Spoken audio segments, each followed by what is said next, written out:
Good evening everyone and welcome to Gundam News. With the big news this week no doubt being the announcement of the high-grade GFreD, as well as the fact that the Gyan from GQuuuuuuX got mass-produced and actually performed very well. But the high-grade GFreD.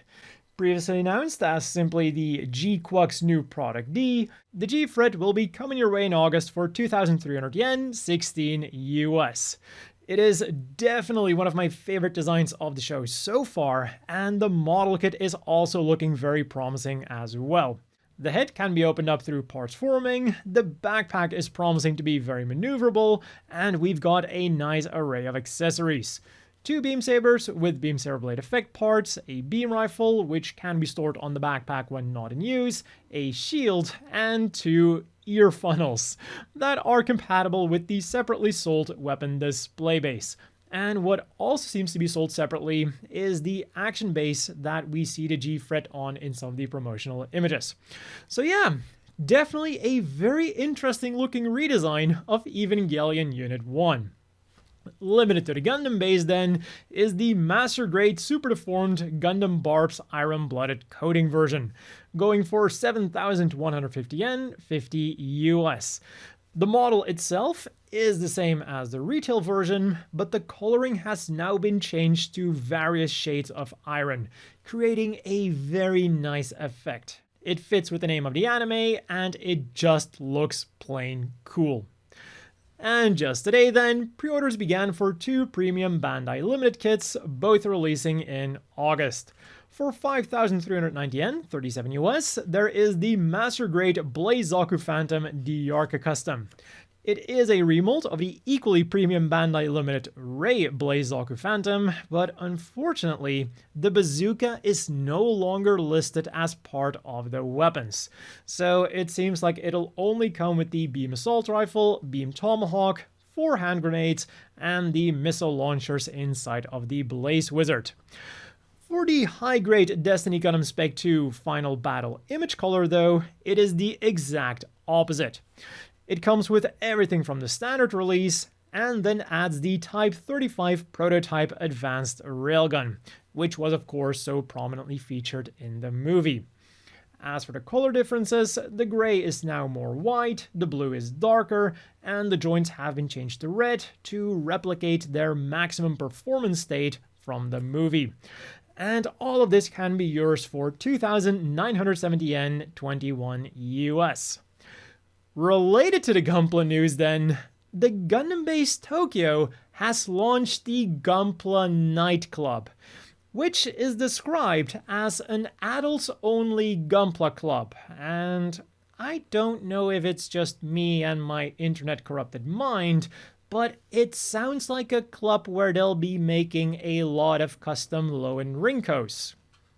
If you want to join the club, you just have to be a Gundam base member, and it'll be held, well, it is held every Wednesday evening from 5 to 8 p.m., with an entrance fee of 1,100 yen, 8 US. And all kidding aside for a second, it does sound like a really cool concept because they've got various tools that are ready for you to use, as well as a well-lit building location for you to use, and even airbrushing booths. So for a variety of reasons, I can definitely see a lot of people making use of this new Gunpla Nightclub. Also for international visitors, I don't see anything specifically listed on the website that says that you have to be living in Japan to make use of it. Which is unfortunately not something I can say for the Bandai Hobby Center Plamo Design Industrial Institute Museum, or the BHC PDII Museum, or as most of us will be calling it, the Gunpla Museum, even though it is about more than just Gunpla, but the main thing is of course Gunpla. So, on September the 2nd, Bandai will be opening up their new model kit factory in Shizuoka, and part of this new factory is the Gunpla Museum. Here, you'll be able to see the model kits being produced live, you can learn about how Gunpla is made, and you can even create your own Gunpla. You can play around with things like the size and the color of your kit, and then you can actually see it being molded live for you to take home. And in addition to that, at the end of each month, the 3 best ones will be selected and receive some kind of reward. And of course, they'll also have a souvenir store with various limited edition things. But only online. So how this works is, rather than buying the things in the museum itself, people who get a ticket will also get an exclusive link that will then allow them to access that exclusive store on the premium Bandai website. But the way to get your hands on those tickets is where things get dicey, because first of all, it's through lottery sales, and then second of all, only people living in Japan can enter. And when I first heard about this, I thought that it had to be some kind of clickbait or like a misunderstanding, because one of Bandai's big goals for Gundam that they themselves said is that they wanted to appeal more to the global audience. And on top of that, in their own promotional images, you can clearly see foreign visitors. So I thought that maybe it was something like those, like the pictures of those restaurants with signs that say Japanese only, and people assume that it's like Japanese people only, when in actuality what they're trying to say is we only speak Japanese, so Japanese language only.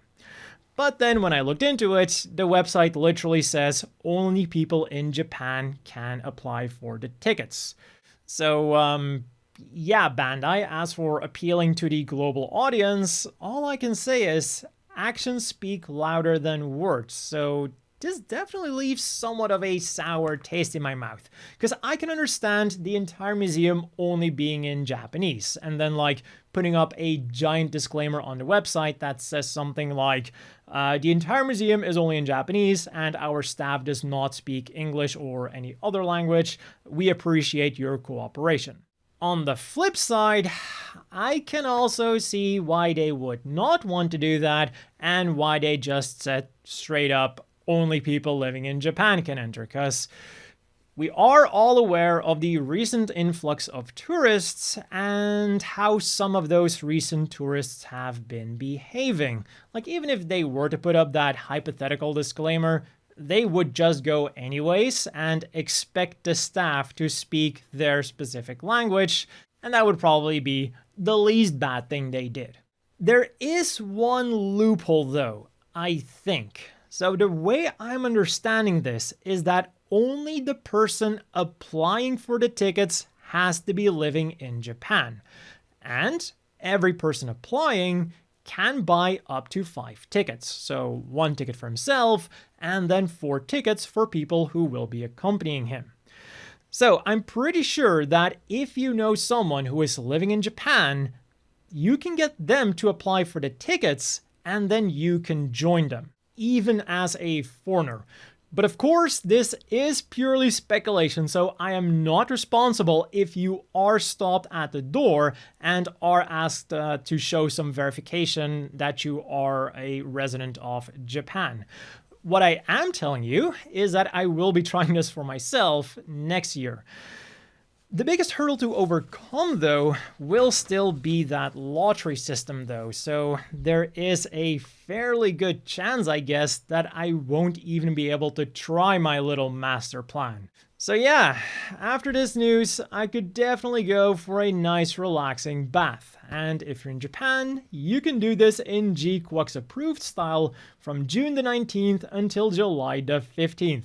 In collaboration with Raku Spa, you'll be able to take a bath surrounded by the characters, you'll be able to grab some drinks and some food, like Machu's Blood Orange Squash, Machu's Penne Bolognese, Nyan's Cheese Pizza, Concha's Mandarin Parfait, Shalia Bull's Fried Shrimp Jupiter Plate, which looks quite unappealingly green, and more.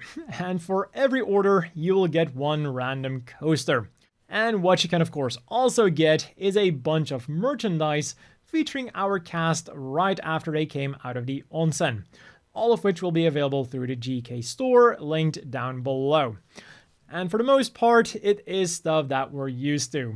There's acrylic stands, stickers, can badges, Polaroid-esque cards, mini acrylic stands, a mug, an acrylic panel, a spa bag, and also locker key inspired keychains. And for every 2,000 yen you spend, you'll get a free sticker. But there was also some GQuuuuuuX merchandise announced that will be available at regular hobby stores, with a small asterisk. Every set will be available at regular hobby stores, but if you buy them through Premium Bandai, you will get one extra figure. So first up, for 5,280.37 US, there are 6 Kado Kyara, or corner characters, featuring Machu, Nyan, Shuji, Shalia, Xavier, and Komori, either sitting on a corner or hanging from a corner. And the Premium Bandai bonus is Char. Then for 7,744 yen, 54 US, there's 8 Tenno Rinzu plushies, featuring Machu, Nyan, Shuji, Shalia, Xavier, Komori, Char, and Lala, with De or Du as the Premium Bandai bonus.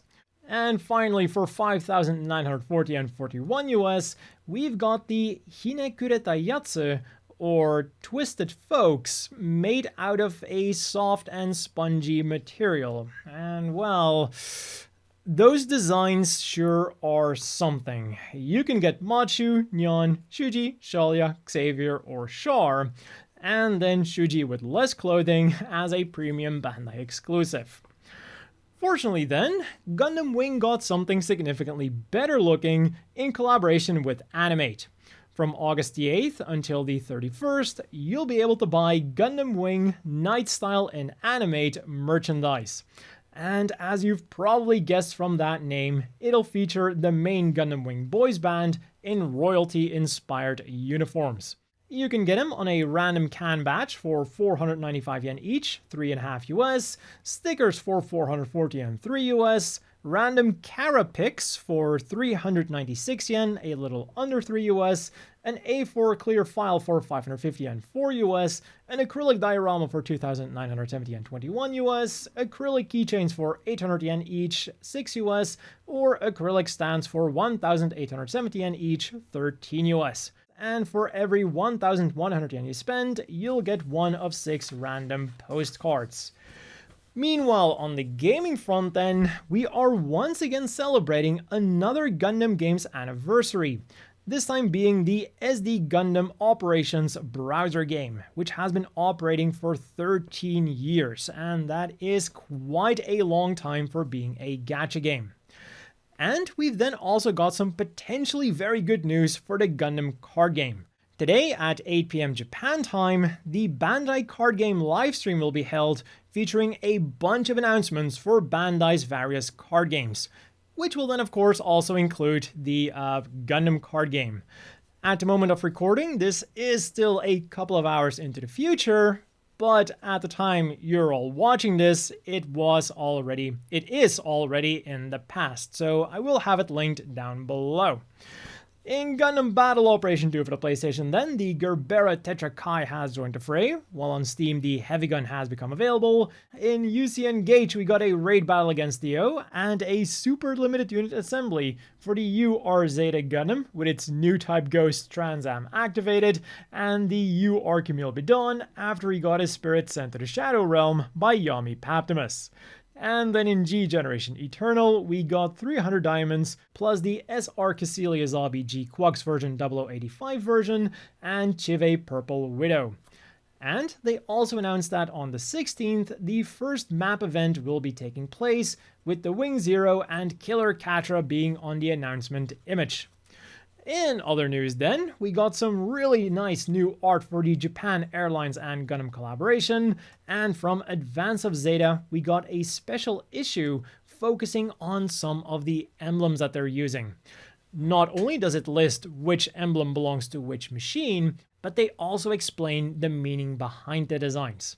And since this is just the first batch, I'm expecting a second batch relatively soon, and once that hits, I will be making a dedicated video on it. As for the things you could get this week then, we started on the 5th with these Gunpla-Kun Gachapon keychains. For 400 yen a spin, 3 US, you could get Gunpla-Kun, Zaku-Kun, Zakupla-Kun, Jinpla-Kun, or new Gunpla-Kun. And since they say that you can attach them to things like an umbrella and even a plastic bottle, I don't think they come with the usual keychain ring, but like a rubber ring or something. On the 9th then, you could grab a package of SD Gundam snacks for 171 each, which is a little over $1. They've got a nostalgic umami salt flavor and one of 32 metallic stickers, 27 of which are normal, but 5 of them are rare holographic stickers. Gotta catch 'em all. One day later then, you could try out both your luck and your skill for this Genkai Toppa Red Gundam prize item.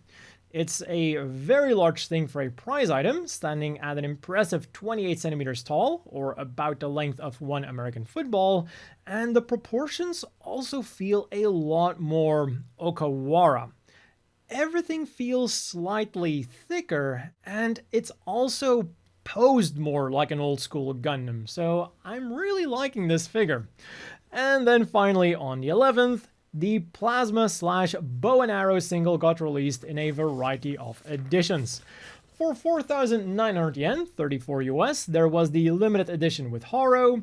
For 3,380 and 23 US, there was the limited edition installer device version, which has the CD in a case that is inspired by the installer device. And then for 1,100 yen HUS, you could choose between the regular version Plazma / bow and arrow, or the regular version bow and arrow / Plazma. The former comes with a GQuuuuuuX cover and has Plazma first on the CD, whereas the latter comes with a medalist cover and has bow and arrow first on the CD. For this week's reading material then, there was the July issue of Animate, featuring a special on GQuuuuuuX, as well as a B3 poster of Macho and Gyan, the July issue of Animate, featuring interviews with various GQuuuuuuX cast members, the July issue of New Type, which also features GQuuuuuuX interviews, plus a pinup for the Witch from Mercury Youth Frontier. We got the Summer 2025 edition of Great Mechanics G, with a focus on the 1-Year War and Universal Century, and it features that one Jim on the cover who managed to slice a Dom in half. The English ebook version of the Gunpla weathering textbook became available on Amazon US, UK, Canada, Germany, France, Italy, Spain, and the Netherlands, and it has been decided that the SD Gundam manga Gunlander will get a re-release through Fukan. Volume 1 and 2 will be releasing in late August, and Volume 3 and 4 in late September. And not only will these manga include all of the original chapters, but also the final chapter will be included, which only ever appeared in the magazine, as well as a brand new chapter. On to the apparel news then, where we didn't get a whole lot, but at least what we did get wasn't just a bunch of acrylic stuff. Starting off with Bankore, pre-orders began for some macho-inspired items. For 7,700 yen, 53 US, you can get a jersey that is inspired by your pilot suit, as well as a can badge with the Pomeranian's emblem. Or for that same price, you can get a straight-up replica of the sweater that she wears with her uniform, which you can then complete with this pin badge featuring the emblem of her school for 1,650 yen, 11 US. And all of these Bankore items are slated for a September release. Over at Strict G then, it was also all about GQuuuuuuX with these mobile suit t-shirts.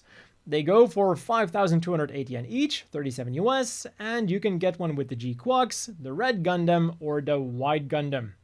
And these will also be available from physical Strict G stores on June the 14th. And let's quickly wrap things up with the polls. A few weeks ago, I wanted to know which Gunpla you are the most excited about. The Perfect Grade Unleashed New Gundam, the High Grade Gyan Xavier Custom, the Master Grade Barb's Loops, or the Entry Grade Wing Gundam. And the results were really interesting because normally you would assume that this would have been a perfect victory for the Perfect Grade Unleashed. Especially considering that this perfect grade is like being presented as the crowning jewel of all of Bandai's Gunpla technology. And if you then add a master grade to the mix, surely those two would take all of the votes.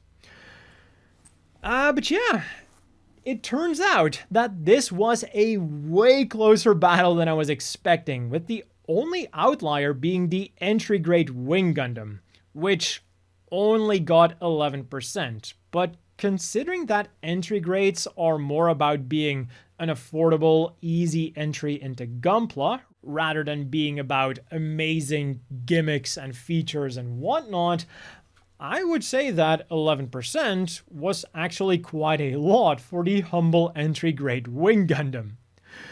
Moving up to third place then, we had the high grade Gyan Xavier Custom with 25%, showing that a lot of people really like this redesign of the Gyan. And I also found it really funny to read the comments about this thing, because I really saw like two different trends emerging. On the one hand, you had people praising it for finally making them like the Gyan, and on the other hand, you had people praising it for finally being a good GQuuuuuuX redesign.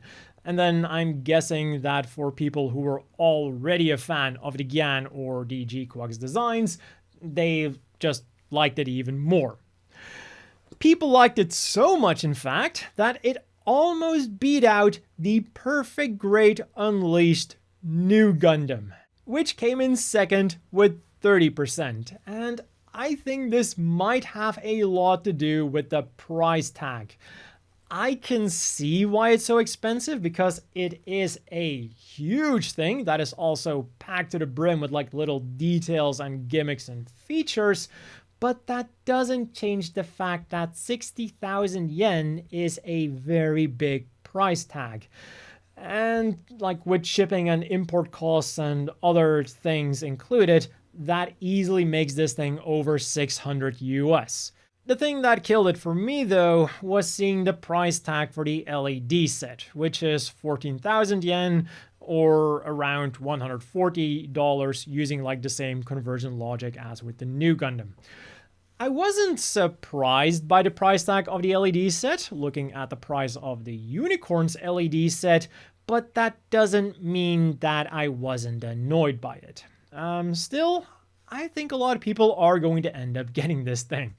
Our grand winner then, with 35%, was the Master Grade Barb's Loops. And considering the fact that this beat out the Perfect Grade Unleashed New Gundam, I think we can conclude two things here. One, people really like the Barb's Loops, and why wouldn't they? And two, people are really starved for Master Grades, which are not premium Bandai. And again, why wouldn't they? And if you then put 2 and 2 together, I guess you're not just getting 4, you're getting 44 in this case. As for the currently ongoing poll then, in light of the recent GQuuuuuuX episode, and maybe an upcoming video, I wanted to know if you're on team OG Gyan or OG Gelgoog. In the past, I think this would have been an easy win for the Gelgoog, but recently I feel like we've been getting quite some Gyan propaganda.